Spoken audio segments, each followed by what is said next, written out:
বরাক উপত্যকার করিমগঞ্জ আসনে এগিয়ে রয়েছেন কংগ্রেস প্রার্থী। শিলচর আসনে এগিয়ে রয়েছেন বিজেপি প্রার্থী। আপনারা যারা ভিডিও দেখছেন ভিডিওটি অবশ্যই লাইক এবং শেয়ার করবেন এবং চ্যানেলটি সাবস্ক্রাইব করবেন। হাইলাকান্দিতে প্রথম রাউন্ড শেষে কংগ্রেস প্রার্থী হাফিজ রশিদ প্রায় 1500 বুটে এগিয়ে রয়েছেন। কংগ্রেস প্রার্থী মোট বুট পেয়েছেন 5554, বিজেপি 4031টি বুট। এদিকে ব্যালট পেপারের প্রথম রাউন্ডের পর আসামে 14টি আসনে এগিয়ে রয়েছে বিজেপি, 9টি আসনে কংগ্রেস প্রার্থী এগিয়ে রয়েছেন 5টি আসনে। লখিমপুর সমষ্টিতে প্রধান বড়ুয়া আগে রয়েছেন, শোনিতপুরে রঞ্জিত দত্ত আগে, ডিব্রুগড়ে সর্বানন্দ সোনোয়াল রয়েছেন আগে, জোরহাটে গৌরব গগৈ আগে, কাজিরাঙ্গায় কামাক্কা প্রসাদ তাসার অগ্রগতি এবং ধুবড়ীতে এগিয়ে রয়েছেন রকিবুল হোসেন। ধুবড়ীতে প্রথম রাউন্ডে পিছিয়ে রয়েছেন মৌলানা বদরুদ্দিন আজমল।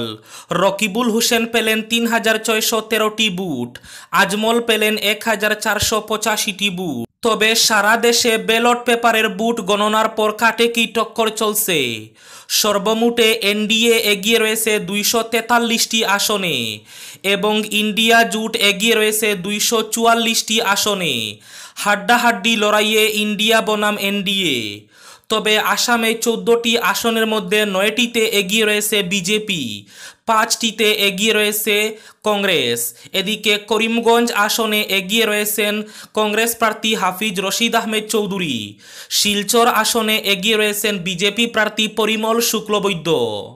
এর মধ্যে লখিমপুর সমষ্টিতে বিজেপি, শোনিতপুরে বিজেপির অগ্রগতি, ডিব্রুগড়ে প্রাক্তন মুখ্যমন্ত্রী সর্বানন্দ সোনোয়ালেরও অগ্রগতি রয়েছে।